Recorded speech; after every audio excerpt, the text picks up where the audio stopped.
আপুর পড়ার সময় আরিশের যত সমস্যা। আরিশ, আরিশ, তুমি পড়তে দিচ্ছ না কেন? বই কেন নিচ্ছ? বই তো নেওয়া যাবে না। আপু পড়াশোনা করতেছে না। আরিশ, কেন এমন করতেছ? তুমি বেশি দুষ্ট হয়েছ। আবার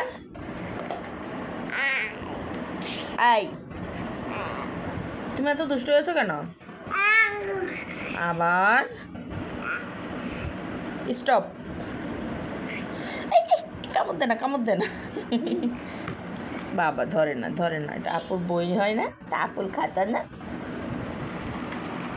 আম্মু তুমি কি লিখবা? আজকে লিখব আমি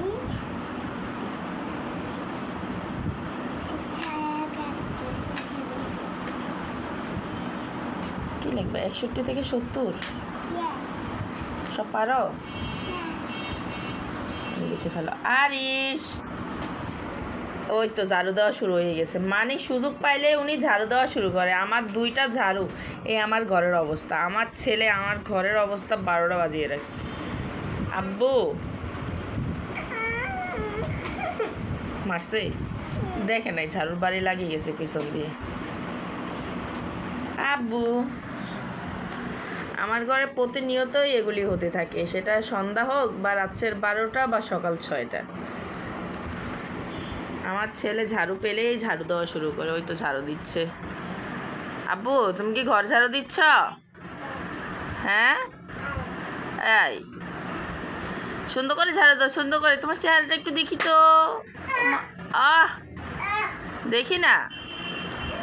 এদিকে তাকাও না, এদিকে তাকাও, এদিকে তাকাও, তাকাও। আরিশ, এই যে হাইফাই দাও তো, হাইফাই, হাইফাই, আসো আসো আসো আসো আসো, হাইফাই দাও। আসো আসো। কোথায় গেল রে? হাইফাই দিবে না? হাইফাই দিবে না? এই তো সারামনির পড়াশোনা শুরু, শেষে শেষে অনেক সময় আমার আরিশ চলে এসেছে হাইফাই দিতে। হাইফাই,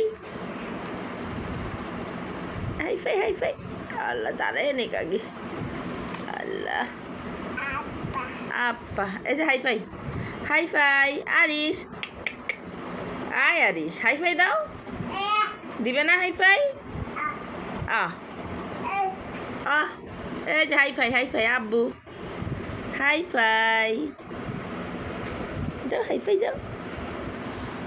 এখন উনি দুষ্টামি করবে, এখন আর কোনো কিছুতে মন নাই। ঠিক আছে, সবাই ভালো থাকবেন। আল্লাহ হাফেজ।